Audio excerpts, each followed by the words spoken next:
अर्थशास्त्र की कक्षा में मैं डॉक्टर कौशल किशोर तिवारी आप सभी का स्वागत करता हूं। पिछले वीडियो में हमने अर्थशास्त्र के परिचय के क्रम में मानव की क्रियाओं का वर्गीकरण किया था और आर्थिक क्रिया और अनार्थिक क्रिया के बारे में हमने आपको बताया था। और इसके साथ ही हमने आपको बताया था कि अर्थशास्त्र की जो परिभाषा विभिन्न विद्वानों ने दिया है उसे विभिन्न भागों में बांट करके और अध्ययन करना ज़्यादा समीचीन होगा। इसी के अंतर्गत जो सबसे पहला परिभाषा धन संबंधी परिभाषाएं हैं उसके लिए हमने आपके सामने आज यह प्रकरण लेकर के उपस्थित हुए हैं। दो बातें मैं पहले आपको स्पष्ट कर दूं, बता दूं, जिसके आलोक में आज यह व्याख्या पूरी तरह से आपको समर्पित है। मानव धन के लिए है, न कि धन मानव के लिए। दूसरा जो सूक्ति है कि धन मानव के लिए है, न कि मानव धन के लिए है। ये दो सूक्तियां मैं दो विद्वानों द्वारा दिए गए परिभाषाओं के आलोक में आपके सामने रखा है और आज उन्हीं दोनों विद्वानों की परिभाषाओं का तुलनात्मक अध्ययन हम करेंगे। इसमें सबसे पहले धन संबंधी परिभाषा। प्यारे बच्चों, अर्थशास्त्र के जनक कहे जाने वाले एडम स्मिथ, जिन्होंने 1776 में सबसे पहले अर्थशास्त्र के तरफ लोगों का, विद्वानों का ध्यान आकर्षित किया, उन्होंने एक पुस्तक लिखा, an inquiry into the nature and causes of wealth of nation. और उसमें जो उन्होंने परिभाषा दिया, उस परिभाषा के आधार पर आपके सामने यह परिभाषा है कि अर्थशास्त्र राष्ट्रों के धन के स्वरूप और कारणों की खोज से संबंधित है। दूसरे जो प्रोफेसर वाकर हैं, इन्हीं के समकक्ष, क्योंकि एडम स्मिथ, जेबी से वाकर इत्यादि जो उस समय के धन संबंधी परिभाषाएं दिए हैं, उनमें वाकर ने जो परिभाषा किया, बड़ा संक्षिप्त परिभाषा ने दिया कि अर्थशास्त्र विज्ञान की वह शाखा है जो धन से संबंधित, अर्थात धन को केंद्र बिंदु मान करके और परिभाषित करने वाले जितने भी एडम स्मिथ, जेबी से वाकर इत्यादि जितने भी उस समय के अर्थशास्त्री थे, उन्होंने जो भी परिभाषा दिया उनका केंद्र बिंदु धन ही था। जबकि धन एक बहुत विस्तृत शब्द है। आइए जब हम इनकी परिभाषाओं को देखने के बाद इनमें क्या विशेषताएं हैं, इन पर प्रकाश डालते हैं। विशेषताएं, सबसे पहला है कि जो भी परिभाषाएं दी गई हैं उस समय की, जो जिनको हम धन संबंधी परिभाषाओं के अंतर्गत सम्मिलित किए हुए हैं, वो परिभाषाएं सभी के सभी धन से संबंधित क्रियाएं। मानव दो प्रकार की क्रिया करता है, आर्थिक क्रिया और अनार्थिक क्रिया। आर्थिक क्रिया में वह उत्पादन, उपभोग, विनिमय, वितरण इत्यादि जैसी क्रियाएं जो करता है, उन्हीं क्रियाओं को हम धन संबंधी क्रियाएं मानते हैं। और यही कारण है कि जब ये लोग परिभाषा ये सभी विद्वान दिए तो उन्होंने कहा कि जो आर्थिक क्रियाएं हैं वही समस्त क्रियाएं मानव के द्वारा किया जाता है और इन्हीं का अध्ययन अर्थशास्त्र होता है। ठीक है बच्चों। दूसरी जो विशेषता है कि अर्थशास्त्र का संबंध केवल भौतिक वस्तुओं से है, न कि अभौतिक वस्तुओं से। प्यारे बच्चों, आप धन अर्जित करते हो तो उससे आप अपने सुख सुविधाओं से संपन्न होना चाहते हो, और उसके लिए जिन वस्तुओं को आप क्रय विक्रय करते हैं वही अर्थशास्त्र का विषय वस्तु है। अर्थात पंखा, टेलीविज़न, साइकिल, आपके पढ़ने लिखने के जो साधन हैं, पेन, पेंसिल, कागज इत्यादि, ये सभी जो भौतिक वस्तुएं हैं, इन वस्तुओं के इर्द गिर्द ही अर्थशास्त्र चक्कर लगाता है। ये आपका दूसरा विशेषता है इन धन संबंधी परिभाषाओं की। तीसरी विशेषता, आर्थिक मानव जो स्वहित से प्रेरित है। प्यारे बच्चों, आप एक पुस्तक खरीदते हो, आप अपने लिए एक बैग खरीदते हो, आप अपने लिए एक टिफिन खरीदते हो, तो जरा उस दृश्य को देखो, उसमें जाने का प्रयास करो, तुमको लगता है कि ये मेरा है। अर्थात आपके अपने हित के लिए ही जो काम करना है वो करते हैं, उसी के लिए आप धन कमाने का प्रयास करते हैं। इससे जुड़ा होने के नाते उसको हम आर्थिक मानव की संज्ञा दी गई। अर्थात वह मानव जो स्वहित के लिए कर्म करता है, जो स्वहित के लिए कमाता है, अपने लिए सुख सुविधाओं का साधन करता है, उससे संपन्न होता है, तो प्यारे बच्चों, उस तरह के मानव को ही हम आर्थिक मानव कहते हैं, और वह स्वहित से ही प्रेरित होता रहता है, अपने हित के लिए जो भी उसे कार्य करना है वो करता है। ये प्रमुख विशेषताएं जो हैं वो धन संबंधी परिभाषाओं के अंतर्गत मिलती हैं। अब हम बात करते हैं आलोचना, क्योंकि जब 1776 में अर्थशास्त्र जब पहली बार बाहर आया तो विभिन्न विद्वानों की दृष्टि पड़ी इस पर, और इन पर वो गहराई से विचार किए। मार्शल, पीगू, कैनन इत्यादि जो उस समय के प्रसिद्ध अर्थशास्त्री थे, उन्होंने इसका अध्ययन किया, और अध्ययन करने के पश्चात कुछ गुण तो दिखाई दिए, कुछ विशेषताओं के बारे में मैंने आपको बताया, लेकिन इसके साथ साथ तमाम आलोचना भी इस परिभाषा की गई। इस आलोचना के दृष्टिगत सबसे पहली जो आलोचना की गई कि धन की संकुचित परिभाषा, अर्थात परिभाषा आलोचना का पहला बिंदु है, और इसमें विभिन्न विद्वानों ने इसकी आलोचना करते हुए बताया है कि जो धन संबंधी परिभाषाएं देने वाले विद्वान हैं वो धन को संकुचित कर दिए।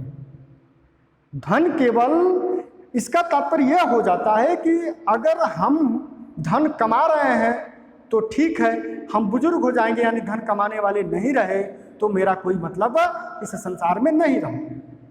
अर्थात जो भी धन के लिए जो मशीन है, जो कुछ भी है, अगर वो धन अर्जित करने वाले हों तो ठीक है, अन्यथा वो उसका कोई मतलब नहीं होता है। इसको ये परिभाषित किए हैं। अतः धन को संकुचित बनाने का कार्य इन परिभाषाओं ने किया है। दूसरा कि धन पर अत्यधिक बल दिया गया है। धन, अभी जैसा कि हमने आपको कहा कि अर्थशास्त्र का संबंध जो है वह है जो धन से ही संबंधित है। प्रोफेसर डाकर कह रहे हैं, अर्थात जो लोग भी बातें अपनी किए उस समय के परिभाषाओं में, वो धन को ही केंद्र बिंदु मान करके किए थे। इसलिए यह आलोचना का एक बिंदु बना कि उस समय के विद्वानों ने अर्थशास्त्र को धन के ही केंद्र में रखकर धन पर अत्यधिक बल देने का कार्य किया है। तीसरा, आर्थिक मानव की कल्पना, एक नए मानव की कल्पना। मनुष्य केवल आर्थिक ही नहीं होता है, वह सामाजिक भी होता है, और इन्होंने केवल आर्थिक मानव की, अगर आर्थिक मानव की कल्पना कर लिया जाए तो वह मनुष्य या यह संसार या यह व्यवस्था नहीं रह पाएगी। क्योंकि केवल आर्थिक मानव होने से मानव का जो मूल चीज है, जो मूल स्वरूप है, वह विनष्ट हो सकता है। तो इसमें केवल आर्थिक मानव की कल्पना किया गया है, जबकि इसके इतर भी मानव के कई रूप होते हैं। अगला है मानव कल्याण की उपेक्षा। प्यारे बच्चों, किसी भी शास्त्र का यह उद्देश्य होता है, किसी भी ज्ञान का यह उद्देश्य होता है कि वह मानव के कल्याण में वृद्धि करे। और मानव का कल्याण इन परिभाषाओं में आपको कहीं देखने को नहीं मिला। मानव ही केंद्र बिंदु होना चाहिए था, लेकिन केंद्र बिंदु क्या बना? धन बना। इस बिंदु पर भी इनकी आलोचना की गई कि जिनके लिए आप कर रहे हैं वही आपके विषय वस्तु नहीं है, वही केंद्र बिंदु नहीं है। तो मानव कल्याण की अपेक्षा किए हैं इन्होंने, उपेक्षा किया है। अगला है धन कमाने के साधनों की उपेक्षा। धन कमाने के लिए कौन से साधन? धन साधन है कि साध्य है, ये निश्चित नहीं है। हमने आपसे यही कहा कि मानव धन के लिए है, न कि धन मानव के लिए। अगर इस परिभाषा, इस सुक्ति अगर कोई फिट बैठती है तो ये धन संबंधी परिभाषाओं पर ही ये ठीक बैठती है, क्योंकि इन्हीं की परिभाषा में ये बात कही गई है कि मानव धन के लिए है, न कि धन मानव के लिए। प्यारे बच्चों, मैं अब अगले बिंदु पर ले चल रहा हूं, जिसके अंतर्गत मैं आपको स्पष्ट करने वाला हूं कि धन मानव के लिए है, न कि मानव धन के लिए। प्यारे बच्चों, भौतिक कल्याण संबंधी परिभाषा को स्पष्ट करने से पहले हम एक बार आपको ये बता दें कि हम यहाँ पर एक तरह से एडम स्मिथ और मार्शल के द्वारा दिए गए परिभाषाओं का तुलनात्मक अध्ययन के लिए एक बिंदु भी मैं आपके सामने लिखा हूँ। धन मानव के लिए है, न कि मानव धन के लिए। इसी के आलोक में पुनः एक बार अर्थशास्त्र की परिभाषा को परिभाषित करने के लिए जो विभाग किया गया है, उस विभाग में भौतिक कल्याण संबंधी परिभाषाएं दी गई हैं, जिसमें इसका श्रेय जाता है प्रोफेसर मार्शल को। मार्शल परिभाषित करते हुए लिखते हैं कि अर्थशास्त्र मानव जीवन के साधारण व्यवसाय का अध्ययन है। इसमें व्यक्तिगत तथा सामाजिक क्रियाओं के उस भाग का अध्ययन किया जाता है जिसका भौतिक सुख के साधनों की प्राप्ति एवं उपयोग से घनिष्ठ संबंध है। प्रोफेसर मार्शल ने अर्थशास्त्र को एक संकुचित दृष्टिकोण से निकालने का प्रयास किया और इसमें व्यक्तियों को जो सम्मिलित किया वो व्यक्तिगत और सामाजिक दोनों क्रियाओं को इन्होंने सम्मिलित किया। साधारण और व्यवसाय के अध्ययन करने की इन्होंने बात किया था और अर्थशास्त्र को एक स्वरूप प्रदान करने का कार्य किया था। आइए हम देखते हैं विशेषताएं। अर्थशास्त्र साधारण मनुष्य की आर्थिक क्रियाओं का अध्ययन है। इन्होंने मनुष्य की उन क्रियाओं का जिक्र किया जो साधारण मनुष्य करता है, अर्थात वह उत्पादन करता है, उपभोग करता है, विनिमय करता है, वितरण करता है। ये जो क्रियाकलाप हैं वो साधारण मनुष्य अपने सुख समृद्धि में वृद्धि करने के लिए करता है। दूसरी विशेषता कि इसमें मानव के भौतिक कल्याण का अध्ययन किया जाता है। भौतिक कल्याण अर्थात भौतिक वस्तुओं से प्राप्त सुख सुविधा भौतिक कल्याण है। गर्मी का मौसम है, एसी से प्राप्त सुख सुविधा, भौतिक कल्याण है। पंख से हवा प्राप्त हो रही है, भौतिक कल्याण है। आप अपने घर से पैदल चलते थे, साइकिल हो गई, आप शीघ्र कम समय में अपने घर से विद्यालय पहुंच गए, भौतिक कल्याण है। इनका अध्ययन अर्थशास्त्र में किया जाता है। तीसरी विशेषता कि मुद्रा द्वारा आर्थिक क्रियाओं और भौतिक कल्याण की माप संभव। मानव जो भी क्रिया करता है उसका मुद्रा में माप संभव है और तभी उसका अध्ययन अर्थशास्त्र के विषय वस्तु बनते हैं। तो मुद्रा द्वारा आर्थिक क्रियाओं व भौतिक कल्याण का माप संभव है। अगला विशेषता, यह एक सामाजिक विज्ञान है। इसके पहले एडम स्मिथ ने विज्ञान कहा और इन्होंने इसको सामाजिक विज्ञान कहा। सामाजिक विज्ञान अर्थात क्या होना चाहिए, क्या तो है ही, विज्ञान अगर इस चीज़ को परिभाषित करता है कि ये क्या है और इसके साथ साथ यह जोड़ दे कि क्या होना चाहिए, यह बिंदु सामाजिक विज्ञान की तरफ ले जाता है। तो इन परिभाषाओं के आधार पर अर्थशास्त्र की एक विशेषता निकल करके आती है कि यह एक सामाजिक विज्ञान है। परिभाषा का विशेषता जानने के बाद जैसा कि पुनः नए विद्वानों ने 18वीं शताब्दी के बाद 19वीं शताब्दी में जब प्रविष्ट किए तो उन परिभाषाओं को उपयुक्त न मानते हुए अपना तर्क प्रस्तुत किया और जो उन्होंने इसके संबंध में कह करके अर्थात आलोचना करके जो तर्क प्रस्तुत किया उसके आधार पर उन्होंने अपना अलग परिभाषा दिया था। तो जो उन्होंने इसके अवगुण को सामने लाने का प्रयास किया था अर्थात आलोचनाएं, उसमें सबसे पहला आलोचना किया गया विद्वानों के द्वारा कि जीवन के साधारण व्यवसाय, जो वाक्यांश प्रोफेसर मार्शल ने अपनी परिभाषा में दिया है वह वाक्यांश स्पष्ट नहीं है। अर्थात जीवन का साधारण व्यवसाय क्या है तो फिर असाधारण व्यवसाय क्या है, प्रश्न खड़ा हो सकता है। अगर साधारण व्यवसाय उसका जीविकोपार्जन करने के लिए समस्त क्रियाएं हैं तो इसके इतर असाधारण व्यवसाय भी कुछ होंगे। यह बात स्पष्ट नहीं हुई उस समय के दिए गए भौतिक कल्याण संबंधी परिभाषाओं।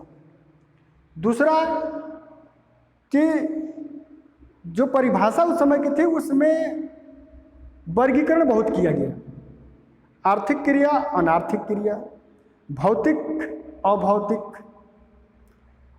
साधारण व्यवसाय, असाधारण व्यवसाय, इस प्रकार का जो तमाम वर्गीकरण किया गया उस वर्गीकरण का अर्थशास्त्र के परिभाषा से बहुत कुछ लेना देना नहीं, कोई औचित्य ही नहीं है कि उसका वर्गीकरण हो।